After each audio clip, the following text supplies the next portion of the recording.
ನಮಸ್ಕಾರ ನನ್ನ ಆತ್ಮೀಯ ಬಂಧುಗಳೇ. ಬಹುದಿನಗಳ ನಂತರ ಮತ್ತೊಂದು ಕವನ ಶೀರ್ಷಿಕೆಯೊಂದಿಗೆ ಬರ್ತಾ ಇದ್ದೀನಿ.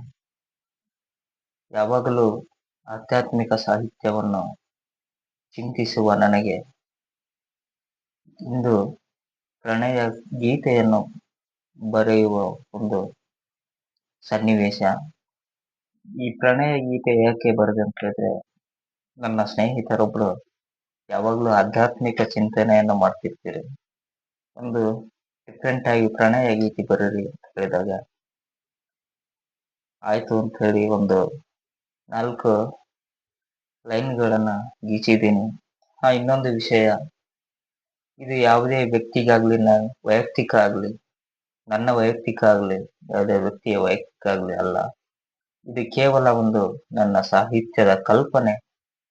ಹಾಗಾಗಿ ಯಾರು ಅನ್ಯತಾ ಭಾವಿಸಬಾರದು. ಈ ಒಂದು ಪ್ರಣಯ ಗೀತೆ, ಪ್ರಣಯದಲ್ಲಿ ಒಂದು ಸಂಗಾತ ಅಥವಾ ಸಂಗಾತಿಯನ್ನು ಪಡೆಯುವ ಒಂದು ತಳವಳ ಹಾಗೂ ನಿಜವಾದ ಪ್ರೀತಿ ಅಂದರೆ ಏನು, ಈ ಒಂದು ಪ್ರಣಯ ಗೀತೆಯಲ್ಲಿ ತಿಳಿಸ್ಕೊಡ್ತದೆ. ಪ್ರಣಯ ಗೀತೆಯಲ್ಲಿ ಬರೆಯುವಾಗ ಈ ಒಂದು ಥಾಟ್ ಬಂತು. ಆ ಥಾಟ್ ಬಂದಾಗ ಗೀಚಿದ ಒಂದು 4 ಸಾಲುಗಳು ನಿಮ್ಮೊಂದಿಗೆ ಶೇರ್ ಮಾಡ್ಕೊಳ್ತಿದ್ದೀನಿ. ಹಾಗೆ ನನ್ನ ಯೂಟ್ಯೂಬ್ನಲ್ಲಿ ಬಹಳಷ್ಟು ಜನ ವಿಡಿಯೋಸ್ಗಳನ್ನು ನೋಡ್ತಾ ಇದ್ದೀರಿ. ಹಾಗೆ ಸಬ್ಸ್ಕ್ರೈಬ್ ಮಾಡಿಲ್ಲ ಕೆಲವೊಂದು ಜನ. ಯಾರ್ಯಾರು ಸಬ್ಸ್ಕ್ರೈಬ್ ಮಾಡಿಲ್ವೋ ಅವರೆಲ್ಲ ಸಬ್ಸ್ಕ್ರೈಬ್ ಮಾಡ್ರಿ ಅಂತ ಕೇಳ್ತಾ, ಇವತ್ತಿನ ಈ ಒಂದು ಪ್ರಣಯ ಗೀತೆ ಕವನ ಶೀರ್ಷಿಕೆಗೆ ಚಾಲನೆಯನ್ನ ನೀಡೋಣ. ಒಂದು ನಸಿಕಿನ ಮಬ್ಬಲ್ಲಿ ಎಲೆ ಮೇಲೆ ಹನಿ ಹನಿ ಇಬ್ಬನಿ.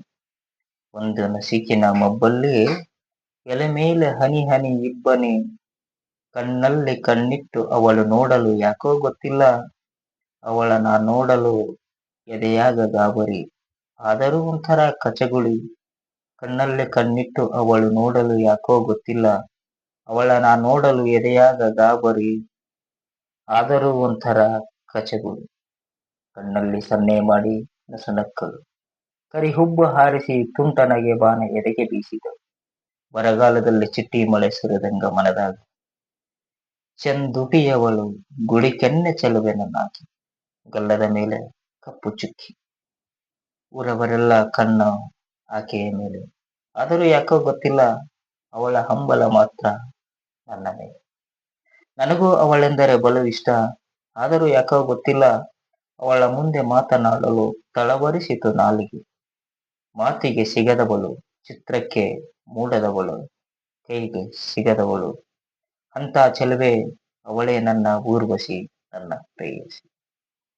ನೋಡಲು ರಂಬೆ ಮೇನಕೆಯಂತೆ ಚೆಲುವೆಯೇನಲ್ಲ, ನೋಡಲು ರಂಬೆ ಮೇನಕೆಯಂತೆ ಚೆಲುವೆಯೇನಲ್ಲ, ಆದರೂ ಅವಳು ತೋರುವ ಕಾಳಜಿ ಬಲು ಮೋಹಕ ವಿಸ್ಮಯ.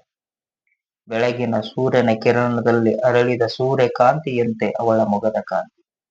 ಒಮ್ಮೆ ನೋಡಿದರೆ ಮತ್ತೆ ಮತ್ತೆ ನೋಡಬೇಕೆನಿಸುವ ಮುಂಗುರು. ಬ್ರಹ್ಮಚಾರಿಯಾದ ನನಗೆ ಅವಳ ನೋಡಿದಾಗ ಏನೋ ಹೊಸತನ. ಮೊದಲಿಗೆ ಮಾತನಾಡಿಸಿದಾಗ ನನ್ನ ಪ್ರಾಯ ಪ್ರಚೋದಿಸಿತು.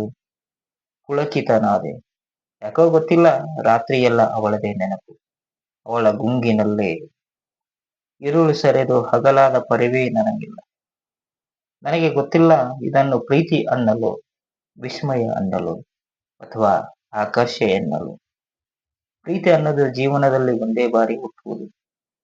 ಒಂದು ಸಲ ಅವಕಾಶ ಕೊಟ್ಟಾಗ ಜೀವನ ಪೂರ್ತಿ ಎದೆಯಲ್ಲಿ ಇಟ್ಟುಕೊಂಡು ನೋಡಿಕೊಳ್ಳುವ ಪ್ರೀತಿಸುವ ಸಂಗಾತಿ ಸಿಗಬೇಕು. ಆ ಒಂದು ಅವಕಾಶ ಕೊಡ್ತೀಯ, ಜೀವನ ಪೂರ್ತಿ ನಿನ್ನ ಎದೆಯಲ್ಲಿ ಇಟ್ಟುಕೊಂಡು ನೋಡಿಕೊಳ್ಳುತ್ತೇನೆ, ಪ್ರೀತಿಸುತ್ತೇನೆ. ಪ್ರೀತಿ ಎಂದರೆ ತೋರಿಕೆಯಲ್ಲ, ನಿನ್ನ ತುಂಬಾ ನಂಬುತ್ತೇನೆ ಎಂದರ್ಥ. ಪ್ರೀತಿ ಎಂದರೆ ಕೇವಲ 2 ದೇಹಗಳ ಹಸುವಿನ ಕಾಮ ತೃಷಿಯನ್ನು ಇಂಗಿಸುವ ವ್ಯವಹಾರ ಆಗಬಾರದು, ಅಲ್ಲವೇ? 2 ಭಾವಗಳ ಮಿಲನ ಆಗಬೇಕು. 2 ಸುಂದರ ಕನಸುಗಳ ಸಮ್ಮಿಲನ ಆಗಬೇಕು. 2 ಮುಗ್ಧ ಮನಸ್ಸುಗಳ ಮಿಲನೋತ್ಸವ ಆಗಬೇಕು. ಆಗ ನಿಜವಾದ ಪ್ರೀತಿಗೆ ಒಂದು ಅರ್ಥ. ನನ್ನ ಆತ್ಮೀಯ ಬಂಧುಗಳು, ಧನ್ಯವಾದಗಳು.